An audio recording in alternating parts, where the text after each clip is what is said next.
Football today on SportsGrid. Kevin Walsh and Joe Lisi here for day 2 of the NFL Wildcard round. What an incredible start we have already had, Joe. The Rams and Bears advancing and certainly doing so in dramatic fashion. Yeah, both dogs covered yesterday. And we had 2 overs. It sets the stage for 3 great games today.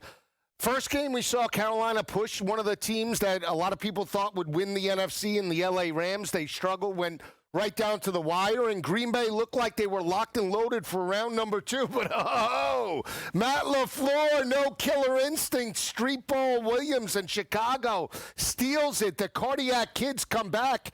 Unbelievable night game. Chicago with an impressive victory. They move on. We'll see how they fare in round number 2. Just kind of everything you want from the big stage. You get big performers and big performances. The lowest passing total of the day was Bryce Young's 264. Every other quarterback threw for 300 yards and multiple touchdown passes on the slate. It was a quarterback's day, double overs to start the wild card round as well. Would you say for yesterday, Joe, because I think for the 2 teams that did win, no one did anything in dominant fashion. So I think you kind of have to try and thread the needle, or it'll be in the eye of the beholder.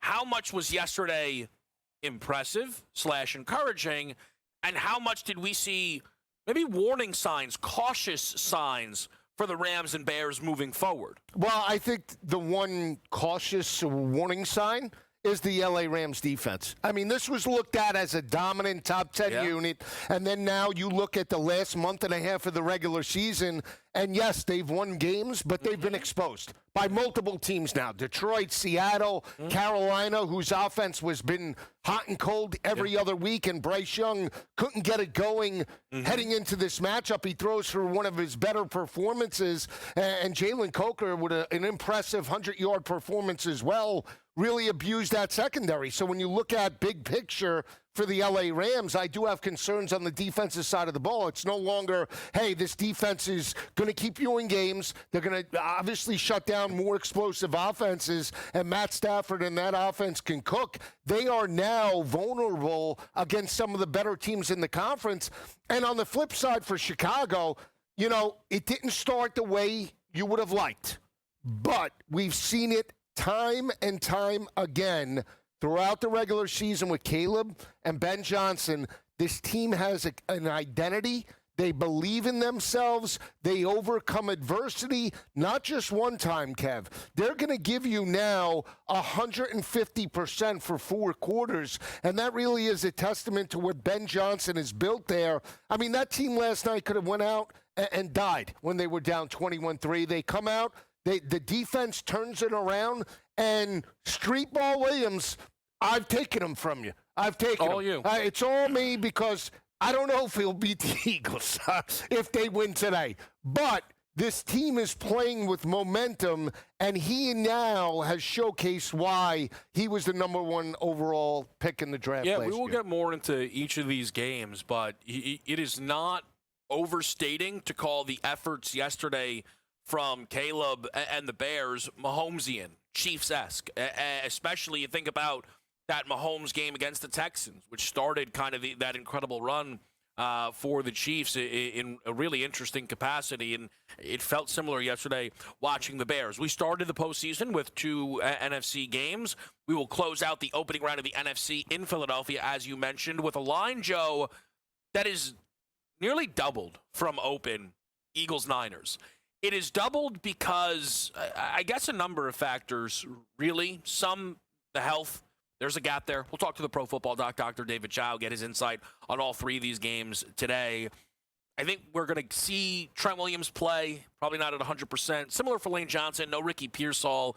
We just know the Niners are not fully healthy. But this is also a rest advantage for Philly because they opted to not play starters in Week 18, and that decision put them here in the 3 spot. What have you made, Joe, of the line movement in this game?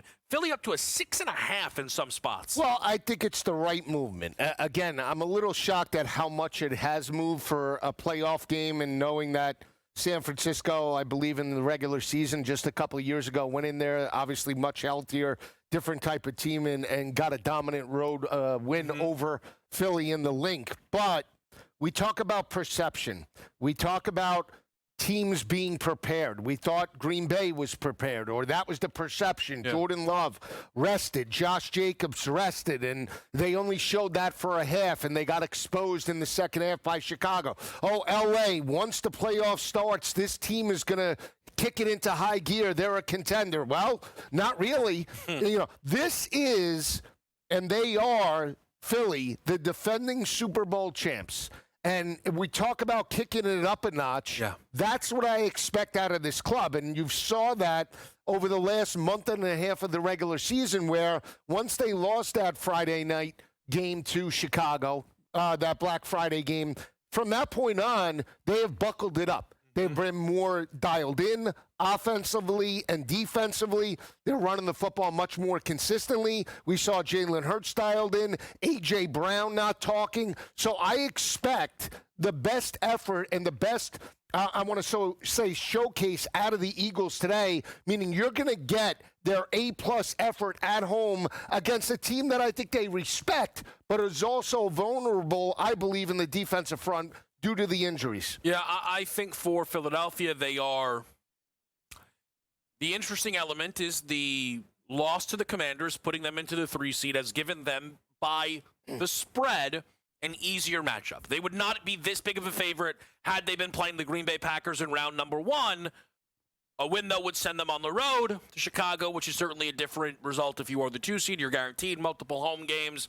For Philly, it's about getting there.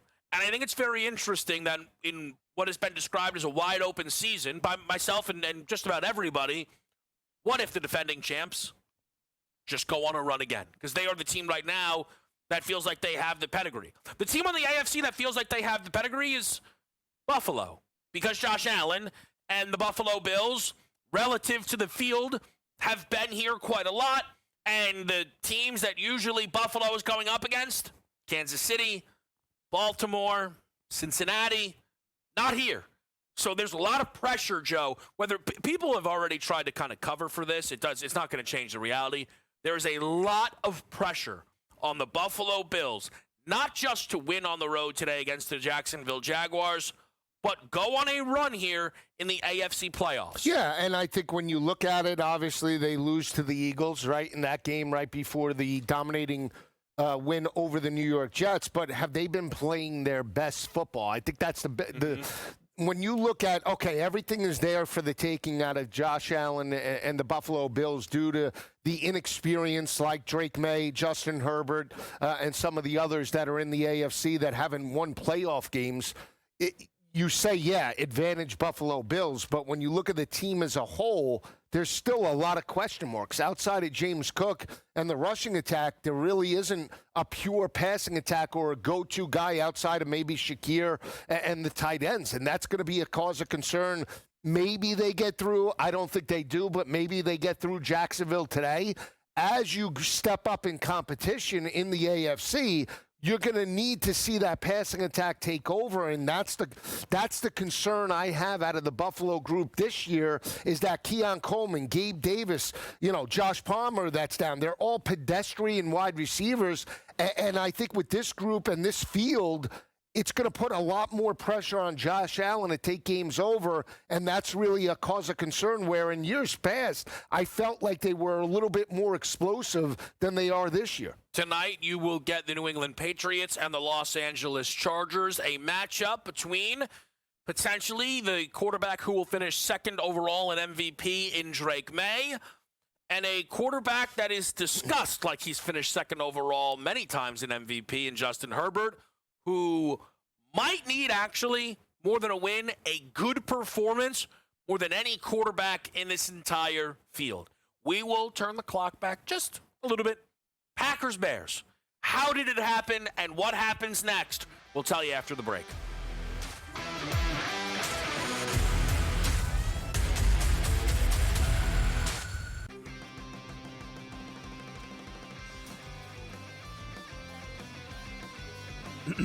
Class is in session. Today, let's talk about the teaser.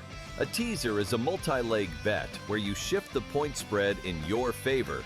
You get better numbers, but every selection has to win.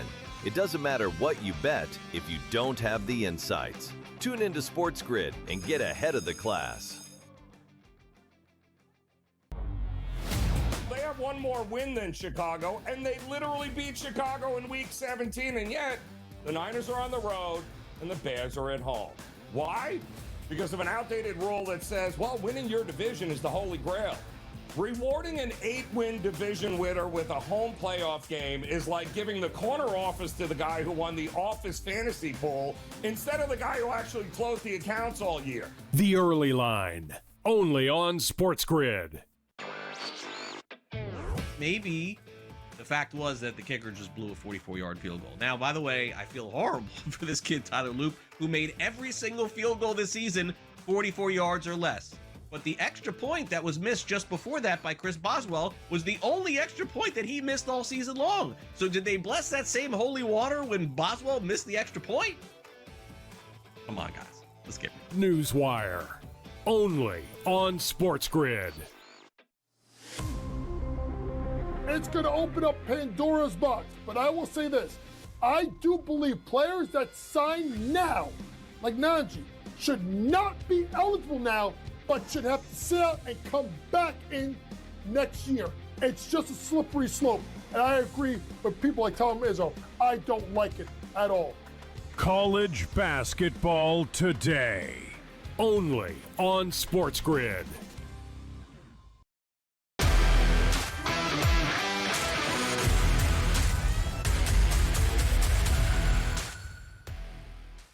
Pro Football Today on SportsGrid. It's Kevin Walsh. It's Joe Lisi. Packers-Bears provided us an all-time classic. And there's a lot of stuff I want to get into at Green Bay, so I want to start on the Chicago side, Joe. The fact that at 21-6, it was like, right? Even the field goal decision, which you would almost think would be rare, at 21-9, you're like, oh, yeah, they're here. And the Bears scoring 25 points in the fourth quarter was remarkable. And I think what really, really was impressive is I understand they left themselves vulnerable and it was a lot of time for the Packers, Joe, but I know this is what you love about this team. The pedal-to-the-metal nature of the go-ahead drive of we are – so many quarterbacks. It's very funny. I know why you adore this group, especially after last night. So many coaches down 3 go, hey, guys, we just want a field goal. They don't even – the idea of a touchdown horrifies them. This Bears seems like, sorry, Caleb is throwing lasers, and he will continue to throw lasers, and it'll be your job to respond.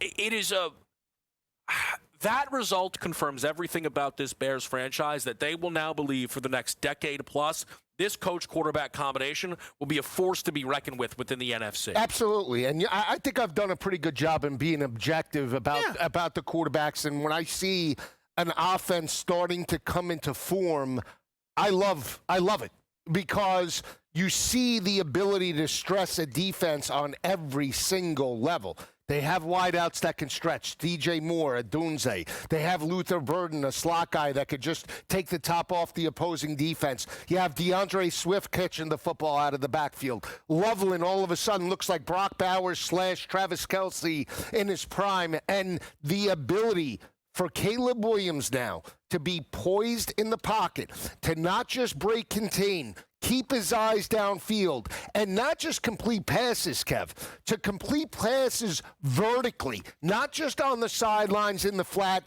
deep passes outside the hashes to put his team in a position to score touchdowns is it's just a joy to watch because they're not going down methodically, dinking and dunking, going sideline to sideline, which goes right into the strength of a defense. They're attacking vertically, and now they're getting chunk plays on almost each and every game. Go back to the San Francisco game. Go back to this game in the second half. They were taking shots, and they're not afraid to overcome mistakes. That's what I love. He throws an interception, no problem. Get back on the horse. course and let's get after it.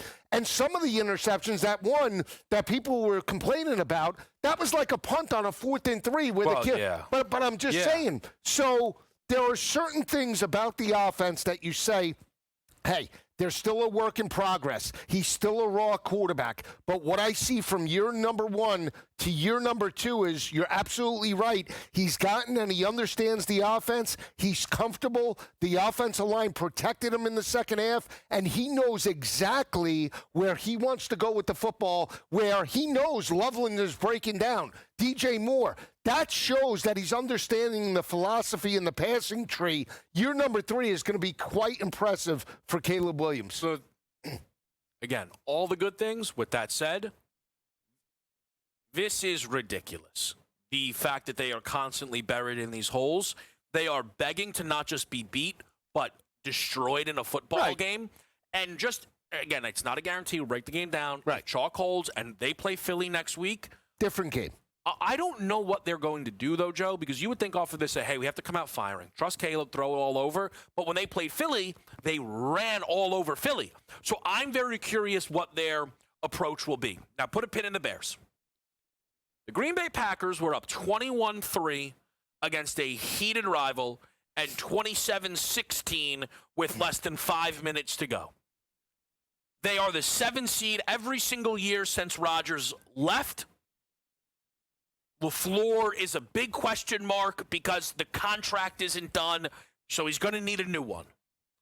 Do you believe last night's collapse was the last game Matt LaFleur will be the head coach of the Green Bay Packers Yes, I do. And again, that you can't make up for that. I'm sorry.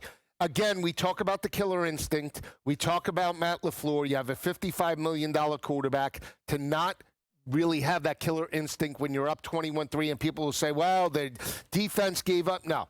That offense had no consistency, no continuity. They every throw outside, once they got pressed a little bit, was short to intermediate. They didn't take deep shots. They were happy playing with the lead in a playoff type of game, and they got burned. And again, I keep telling you this, I would much rather have an aggressive head coach than a coach that gets nervous being up 3 scores. I would much rather that coach put up a 50 spot. Why these coaches pull back and get complacent and they want to just get out of there with a W, that's going to burn you more times than it's going to help you, especially when you're playing better and elite competition looking to win a Super Bowl. And Andy Reid is another coach at the end of his career that loves to do the same thing. And in the end, I believe this team was done injustice by Matt LaFleur and his coaching techniques and his play calls. That was atrocious in the second half of that ballgame.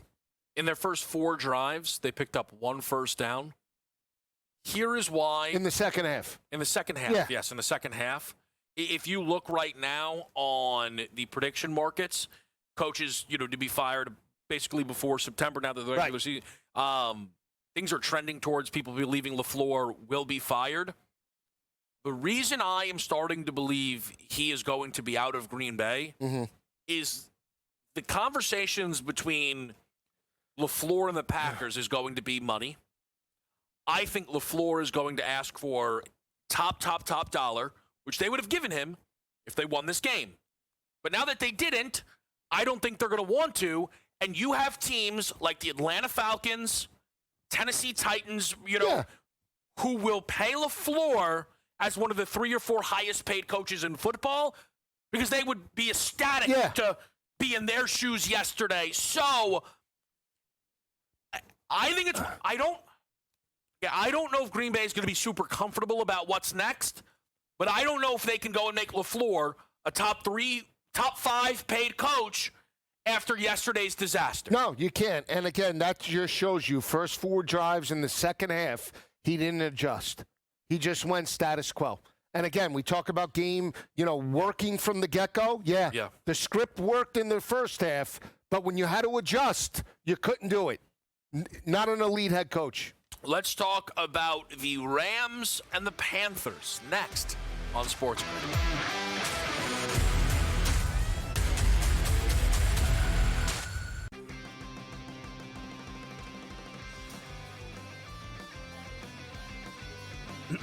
Class is in session. Today, let's talk about the teaser. A teaser is a multi-leg bet where you shift the point spread in your favor. You get better numbers, but every selection has to win. It doesn't matter what you bet if you don't have the insights. Tune into SportsGrid and get ahead of the class. They have one more win than Chicago, and they literally beat Chicago in Week 17, and yet the Niners are on the road and the Bears are at home. Why? Because of an outdated rule that says, well, winning your division is the holy grail. Rewarding an 8-win division winner with a home playoff game is like giving the corner office to the guy who won the office fantasy pool instead of the guy who actually closed the accounts all year. The Early Line, only on SportsGrid. Maybe the fact was that the kicker just blew a 44-yard field goal. Now, by the way, I feel horrible for this kid, Tyler Loop, who made every single field goal this season 44 yards or less. But the extra point that was missed just before that by Chris Boswell was the only extra point that he missed all season long. So did they bless that same holy water when Boswell missed the extra point? Come on, guys. Let's get it. Newswire, only on SportsGrid. It's going to open up Pandora's box. But I will say this.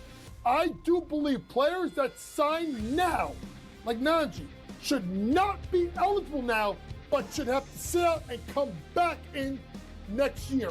It's just a slippery slope. And I agree with people like Tom Izzo. I don't like it at all. College basketball today, only on SportsGrid.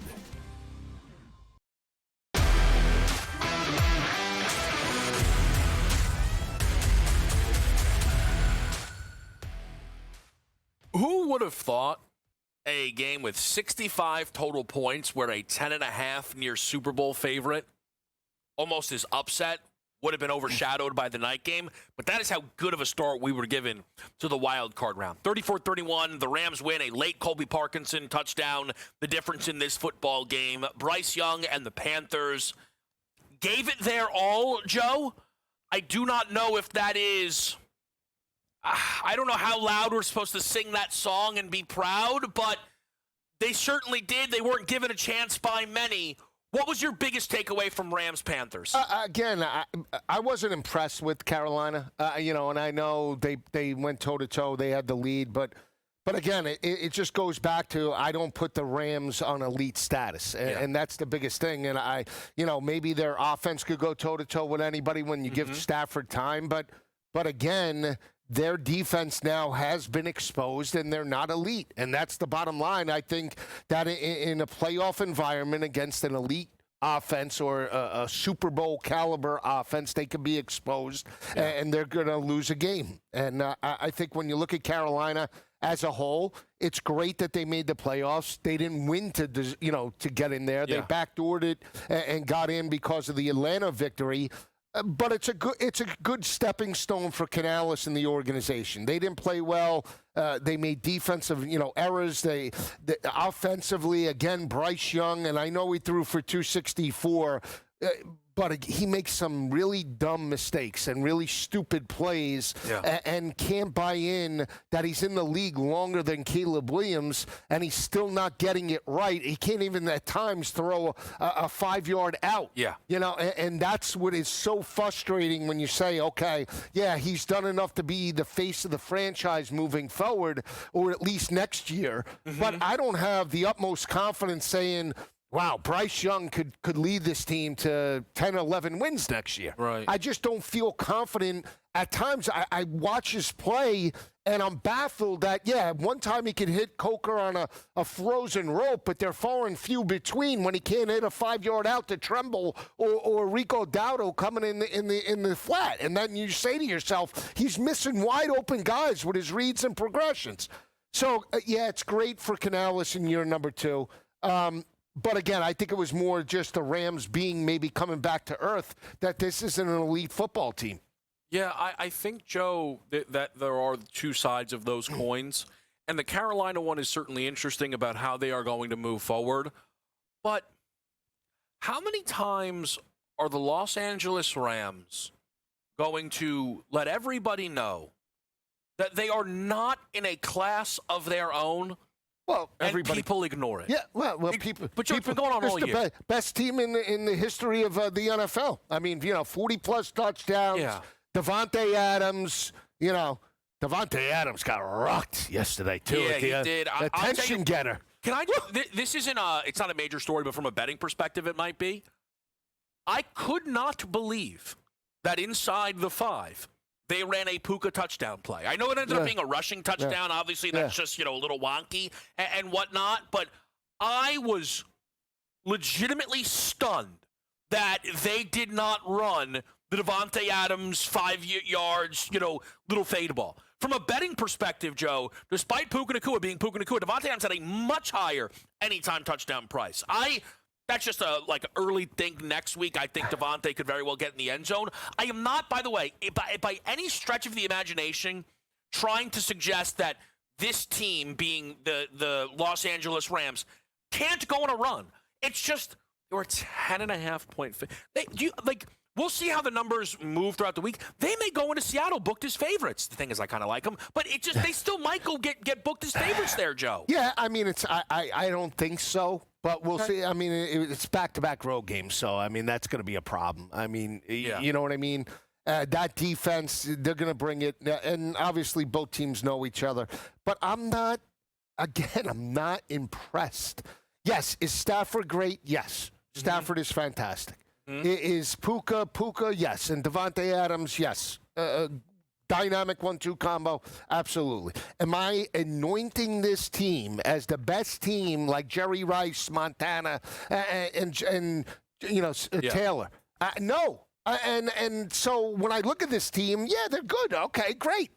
And I've been on this team for back-to-back years. I'm not impressed. I understand people enjoy watching them play. I understand there are kind of guys you can hitch your wagon to.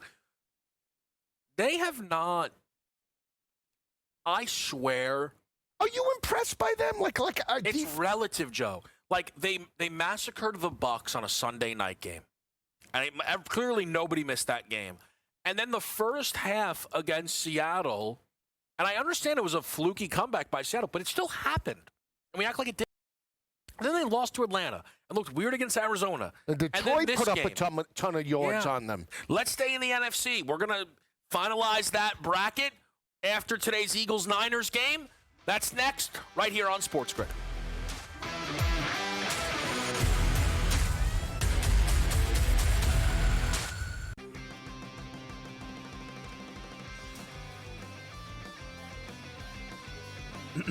Class is in session. Today, let's talk about the teaser. A teaser is a multi-leg bet where you shift the point spread in your favor. You get better numbers, but every selection has to win. It doesn't matter what you bet if you don't have the insights. Tune into SportsGrid and get ahead of the class. They have one more win than Chicago, and they literally beat Chicago in Week 17, and yet the Niners are on the road and the Bears are at home. Why?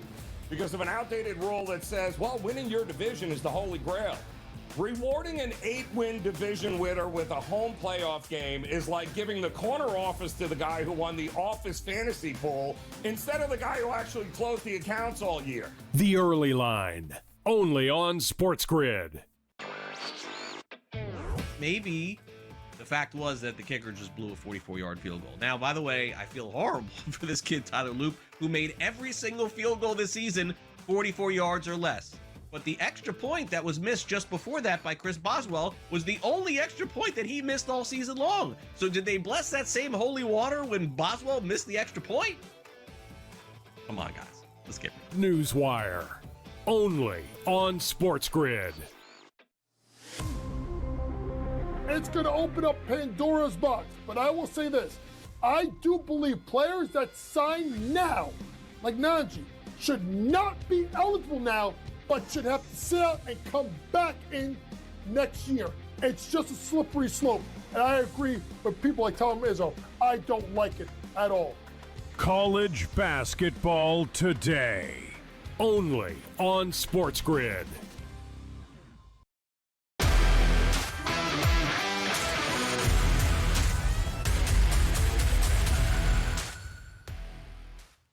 Pro Football Today on SportsGrid. Joe, I think we put a little button here on the NFC postseason, and then we will get over to the games between Buffalo, Jacksonville, as well as New England and Los Angeles.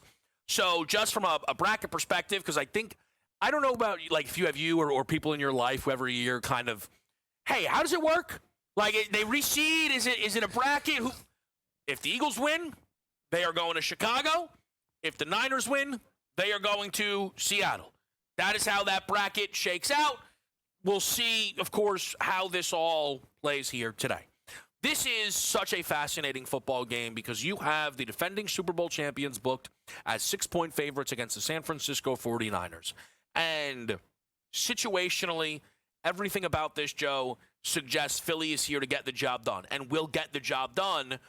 But they have had a lot of stressful moments this year, a lot of close games where the offense leaves you wondering, what are you looking for in this matchup between the Eagles and Niners? So the defending Super Bowl champs to kick it into playoff type of intensity. And I really honestly believe that they'll do that today.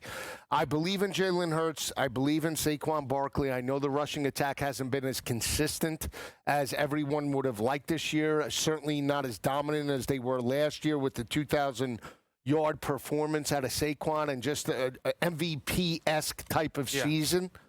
But I think with the playoffs now starting, you're going to start to see that offensive line and you're going to start to see that rushing attack take over. And I honestly, when I think about the season and I think about how it played out and I think about the last month and a half, and here we are with the week off of prep for this game, I think it's a big Saquon game. I think he could potentially break out 90, 100+.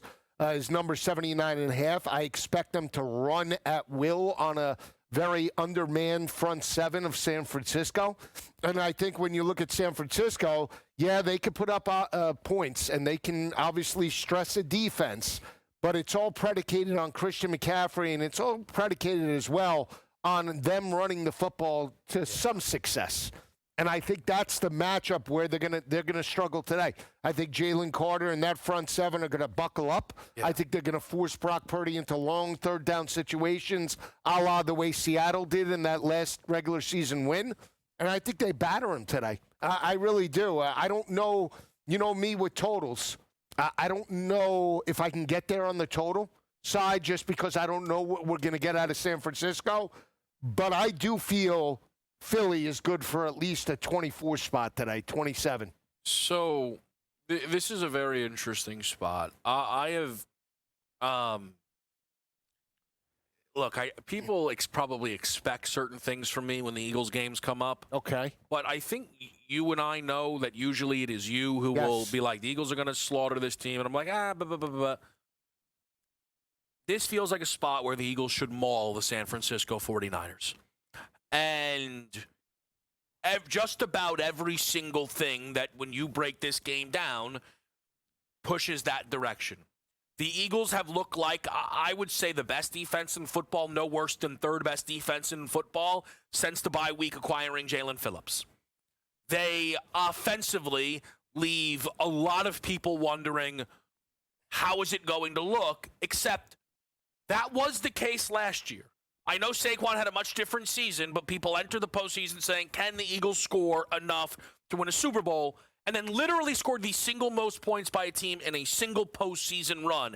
That's what Philly did last year. They offensively, while they have not had a great Saquon year, and they've had some unbelievable passing halves where Hurts doesn't complete a pass, they have also had some big passing games. Jalen Hurts, I believe, finishes the only quarterback all season to have a perfect passer rating in a game this year. A.J. Brown has actually come on. Dallas Goedert has turned into a touchdown machine. We expect Lane Johnson, I believe, to play in this football game, and they are going up against a Niners defense that is atrocious. You and I spent a lot of time breaking down Bears-Niners after that Sunday night awesome football game, 42-38. And we had talked about the takeaways and what mattered. And you and I had different takeaways, not conflicting, just we were focused on different things. You were focused on what the Bears showed you, and probably a big reason why you trusted Chicago. I, as somebody who had Niners futures tickets, lost all faith in them, despite the win. they're not going to go on a playoff run scoring 40 a game. Their defense was awful in that game, and they were lifeless. They were lifeless, Joe, against the Chicago Bears. I understand they got a late stop. The clock just ran out. So the only way the Niners, to me, can win this game is if their offense is dominant, and they just played what essentially might as well have been a do-or-die game against Seattle at home. Their offense scored 3 points. Christian McCaffrey averaged 2.9 yards a carry. Brock Purdy threw no touchdown passes and 1 interception. I don't think San Francisco can score the necessary amount in order for them to pull off this upset here today against Philadelphia. I really do not. No, and Seattle played bully ball with them last week, right? And you saw Walker and you saw Charbonnet just eat them up in the first half, right? Yep. I mean, running downhill north and south. I think you're going to see the same thing out of Saquon Barkley today. I think they are going to test the middle of that defense, and they're going to say, okay, you're playing with us now. You're at the link. We're the defending Super Bowl champs. We're not going to mess around. I think you're going to see a run-heavy attack early to open up the play-action passing attack. I don't think this is a game where Jalen Hurts starts the game off throwing 80% of the time. I think, again, they're going to see how that offensive line is early. If there is continuity, are they getting a push the way Seattle did? And is Saquon getting 5-6 yards per clip? And if so, feed the beast. I think that's how this game goes, and see if they could jump up early that way and then rely on the defense. Again, I think when you look at this game is going to be one for me in the trenches, and that's where I give the edge to Philly. Healthier, better. And again, we saw them get exposed by Chicago. DeAndre Swift with 2 rushing touchdowns on the ground. Granted, Caleb exposed them through the air, but that was a different style of game. I think, again, it's Hurts on the ground, it's Barkley on the ground, and I think they both could have huge days and multiple touchdowns. I do think that you could still so let me, I guess, then offer the other side of this coin. I believe the Eagles coaching staff is basically a collection of buffoons on the offensive side. I think Kevin Patullo could become very well the first guy to be the offensive coordinator for a Super Bowl winning team and be fired. I think that is on the board. It's possible. I believe Nick Sirianni might be coaching for his job today. I think that is on the board. I really do. There is some idea that, teams with current coaches were reaching out to the Harbaugh camp. I think it's possible Philadelphia is a part of that collection. So how the Eagles lose today is the way they have nearly lost a number of games. Again, the dangerous thing about Philly is they have played multiple games against good teams where they look atrocious and win. Green Bay, Detroit, at Buffalo, most recently, 13-12. They didn't complete a second-half pass. They won the game in Buffalo, who are road favorites today. Just keep that in mind against a 13-win team. So that is the thing here. I am curious how hot they can get out to a start. One bet I did play in this game on DraftKings, first quarter over 7.5 at -108. In Nick Sirianni's postseason career, the first quarter has had 10 or more points, 7 of 9 games. It has not always been Philadelphia lighting it up. There are a handful of games, though, where they score 14 in the first quarter. There are a few where they allow 14 in the first quarter. Simple, they either have it or they don't. Either way, though, I expect there to be 10 to 14 first quarter points scored in this game between the Eagles and Niners. No, it's a good look. I'm going to take a page out of you. I like also, on top of the yards, Saquon's longest rush today. Yeah, it's a great look. Because again, it's a great look. This is it, right? It hasn't looked pretty up until this point. But you brought Saquon in to win a Super Bowl last year, specifically for his big play explosiveness. Now is the time. Feed him early. It's like Derrick Henry. He gets stronger as the game goes on. Longest rush today for Barkley. Sasquatch. Speaking of rushing, James Cook, Travis Etienne, Josh Allen, Trevor Lawrence. We are supposed to be in for a good one today between Jacksonville and Buffalo. We'll break it down next.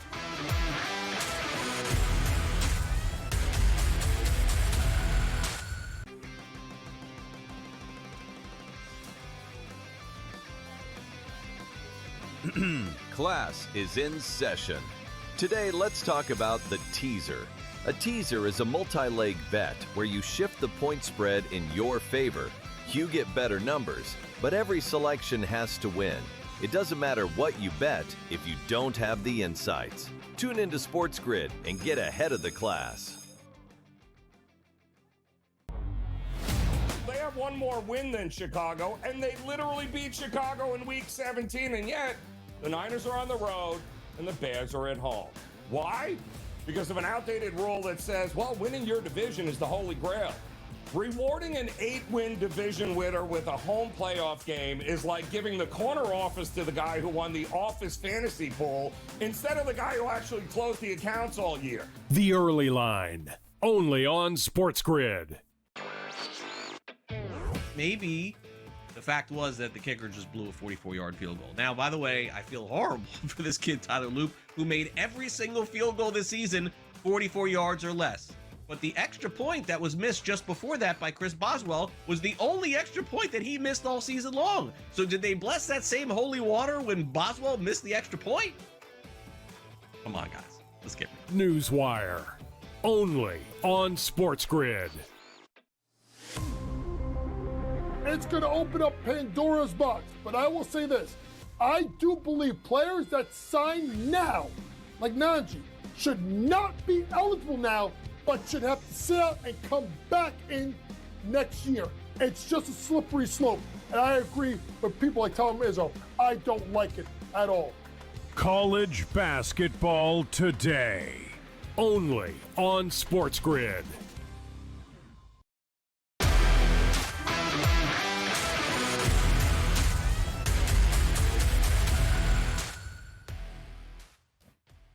Pro Football Today on SportsGrid. Kevin Walsh, Joe Lisi. Let's dive into the AFC portion of this bracket, Joe, as the Jacksonville Jaguars have flipped to home favorites against the Buffalo Bills. I think that always, of course, where the bets are coming, the size of the bets matters.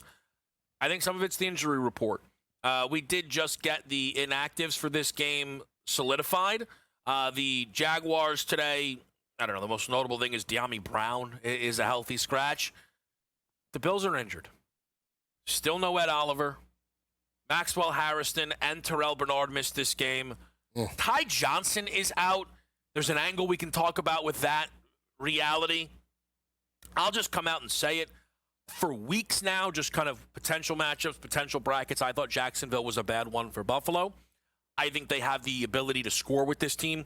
I think they can run the football on Buffalo. I think ETN is in line for a potential big day. But I think Trevor Lawrence has found himself in just a fantastic rhythm. I think Trevor Lawrence is live on the ground as well. You talk about the end zone potentially. He has been bringing rushing touchdowns to the table a lot more. This wide receiver room has really found a nice balance. I know, it would be really fun if Travis Hunter was still a part of it. It'd be really fun if Brian Thomas Jr. looked like his rookie version instead of the sophomore version. But with Parker Washington coming on, with the acquisition of Jacoby Myers, they look good. And defensively, I do not think the Jaguars are as good defensively as they grade out. I do think they are good at turning over teams. And to me, when you're looking to beat Josh Allen, slow down Josh Allen, you're looking to turn him over. And I think it's one of the reasons Buffalo runs the ball as much as they do, is because they're trying to limit Josh Allen turnovers. I think that's like an under-discussed part of how the Bills approach football games, despite the fact that most people believe he's the best quarterback in this league. I think Jacksonville wins this game here. What would have initially been seen as a minor upset, now a slight favorite. Yeah, I'm with you as well. Total-wise, I lean to the under. I just don't, I know it's the highest number on the board that we've seen to date for these playoff games. But again, I think both of these teams do want to run the football. I know Jacksonville didn't showcase that in the last month and a half of the regular season when they beat teams like Denver. It's been more Trevor Lawrence through the air. But that's still the strength of Buffalo. They have a much better secondary statistically. They're only giving up around 180 passing yards per game. They could be had in the front seven running the football. They do get Tootin back, the third down back. That should help the rushing attack as well. But I'm with you. I think it's Travis Etienne on the ground, and I think he could bust out potentially 80, 90 yards today and really keep Josh Allen on the sidelines. I think if you're Sean McDermott, we've seen McDermott in these spots, especially when they go in tough environments and they go on the road, even though it's Josh Allen for the most part on the ground, it's a heavy workload with James Cook. And that's why I think it's also running the football, that mentality. I don't know if he's going to have Josh throw it 40, 45 times in this game. I want to believe that, but who are you going to with this group of wide receivers? Shakir, he's good. No Josh Palmer. Keon Coleman. I mean, where are they going? So Gabe Davis is 100 years old. Yeah. Brandon Cooks is in. Look, this is the team they've built. And it's why they like the tight ends. There's an idea that Dalton Kincaid can get going. Dawson Knox has been coming on, your guy. I believe the Ty Johnson absence is maybe bigger than some. It is. In the passing attack, it is. I think it's on the board now that James Cook smashes his receiving prop. The occasional issue with Buffalo, though, Joe, is they are very difficult. They can be very difficult to get a pregame feel for. Because if this game is close, if Buffalo's leading, James Cook's going to run the ball 25 times.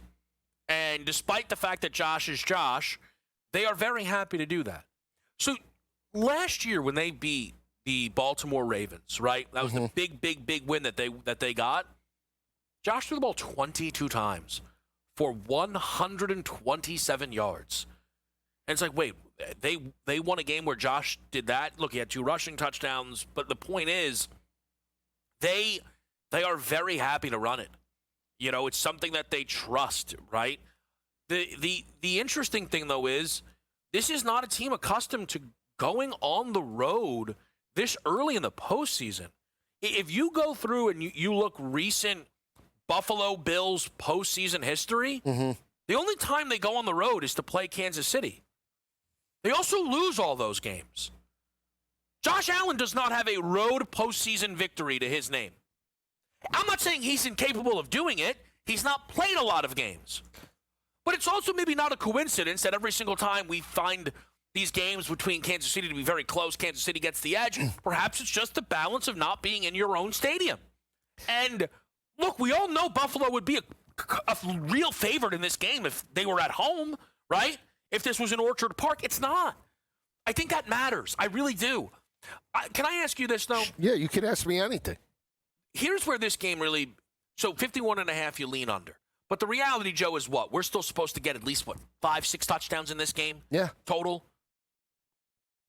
Where's the value in the touchdown market? I don't know. Yeah, just throw your hands up in the air kind of game. Because, again, you think it's both running backs, and that's why they're at chalky at -140. Yeah. And then all of a sudden it could be both quarterbacks that Trevor Lawrence had +185. He's down to +175 right now. If we're looking receiving options, I mean, you have, and I know I've been on Brian Thomas, but he is the number 1 wide receiver. To have a number 1 wide receiver +230 for an anytime touchdown, I mean, to have backups like Parker Washington and Jacoby Myers ahead of him, value-wise, I just can't understand. I can't understand it. He's the number 1 wide receiver, right? He's physically, you don't look for this guy in red zone opportunities, or is he not getting open? Brenton Strange, I did play him because, again, he's another red zone target. I always like the tight ends in playoff type of caliber games. I do lean to Jacksonville to win the game, obviously, so that's why I'm on Strange at +220. But Kevin, like all these games, like yesterday, okay, Dowdle, right? No, it's Jalen Coker through a rocket ship. 2 on the ground. But that's my point. Puka, okay, no Devontae Adams, and it is so hard to. Jacobs doesn't score in a game. They score 4 touchdowns because they're all Jordan Love. Right. It has been so difficult the last month and a half of the regular season to nail these props anytime. But in this game, you might have to go with the bell cows. The thing, again, I think how expensive the running backs are with how live the quarterbacks are makes for a very tricky Then you take spot. the quarterbacks, and both running backs have multiple. It's probably going to be a split. It's going to be like Etienne and Josh. Let's do your Sunday morning crunch after the break on SportsGrid.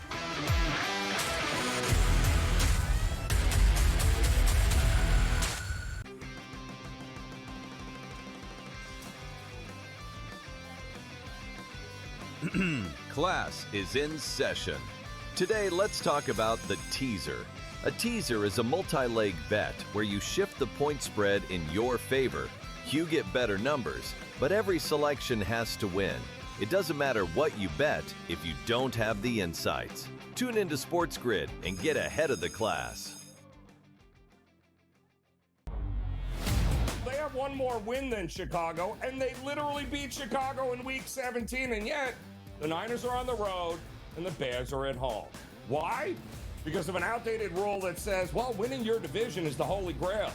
Rewarding an 8-win division winner with a home playoff game is like giving the corner office to the guy who won the office fantasy pool instead of the guy who actually closed the accounts all year. The Early Line, only on SportsGrid.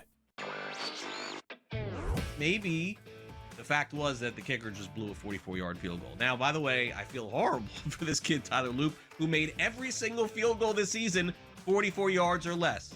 But the extra point that was missed just before that by Chris Boswell was the only extra point that he missed all season long. So did they bless that same holy water when Boswell missed the extra point? Come on, guys. Let's get it. Newswire, only on SportsGrid. It's going to open up Pandora's box. But I will say this. I do believe players that sign now, like Najee, should not be eligible now, but should have to sit out and come back in next year. It's just a slippery slope. And I agree with people like Tom Izzo. I don't like it at all. College basketball today, only on SportsGrid.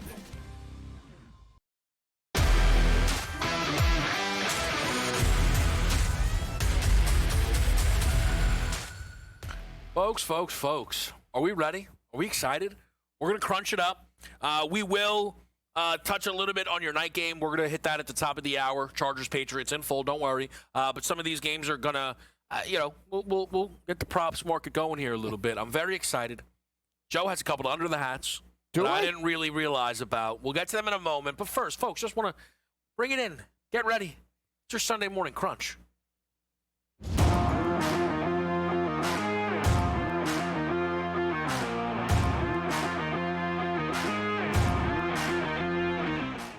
All right, we're going to do a little start. Start. Yeah. Okay. Give me your first Sunday morning crunch. Do you like my crunch? I'll give it to you. I already talked about it at length. Travis Etienne, over 62.5 rushing. I took him as high as 80-plus today. I think he could break out with a huge day. Again, I think Cohen goes with the rushing attack. I do. I just know in this type of situation – Lawrence. Yeah, but do you have to attack Buffalo on the ground? Do you not agree? I really agree. I was looking at right. I didn't bet it. So I'm going to try. I got to. There's some like combo stuff that interests me in this game. Here's what I will say to you, though, Joe. The Bills have allowed 5 100 rushing yard running backs this season. 4 different running backs have hit this team up for $140 on the year. $140. So, you're stopping at 80. I'm just not so sure. Well, you think 100. See, but you have to understand, I've been burned by Etienne at the end of the regular season. I took him for 70 against Denver. Can I? When they just threw it out. Go ahead. I'm going to tap into the Joe mind. Go ahead. You tell me if this doesn't matter, but I think it does. Go ahead. Back in his days at Clemson. Yeah. How did he do in the college football playoff games he played in? Did well. Yeah? Yeah. And would you say that to the Joe Lisi mind that matters? Yeah. Like he's a playoff kind of guy? Yeah. Well, that's how I feel. All right. You know what? All right. 100. 100. Let's Him look. and Sasquatch. So against OSU in a loss, he went 10 for 32. Did hit the end zone, 64 in the receiving game. Oh, no. Oh, no, Lord. Now we're going to have to get the receiving game going. Hold on. The year they won, they lost to LSU. He went 10-36 in a 98 in the receiving game, 2 receiving touchdowns. 78 on the ground against LSU, 36 in the receiving game. And this kid was here forever, just dominating. And then the year they won the title, he had 109 and a touchdown against Notre Dame. Great football program. And then 86 and 2. All right, Etienne's going to dominate today. I like it a lot. All right, keep going. All right, keep crunching it up. Saquon Barkley, This is why you got Sasquatch.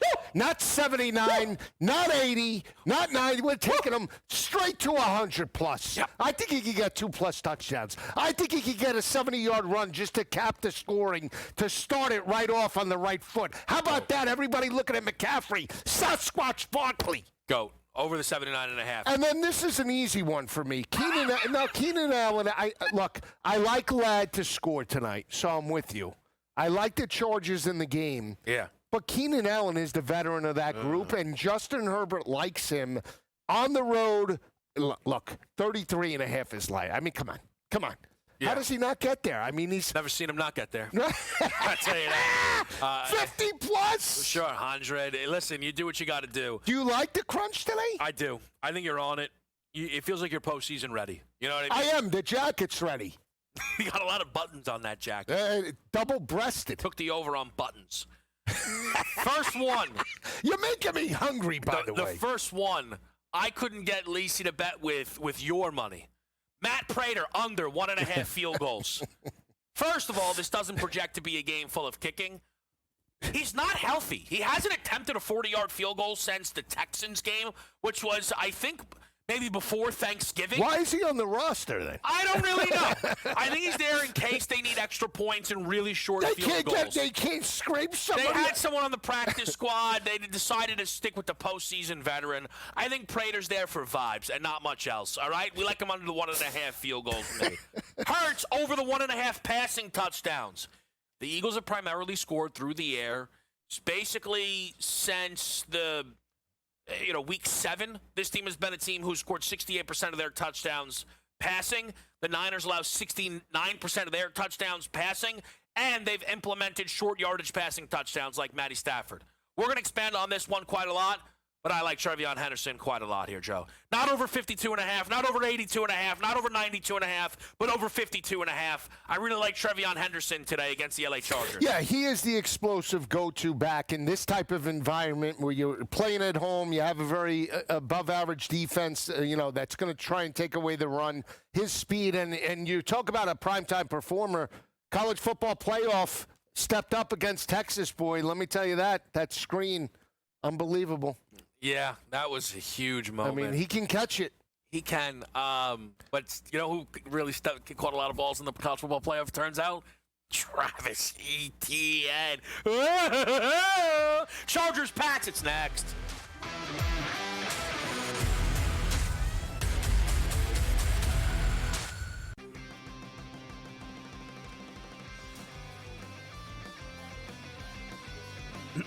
Class is in session.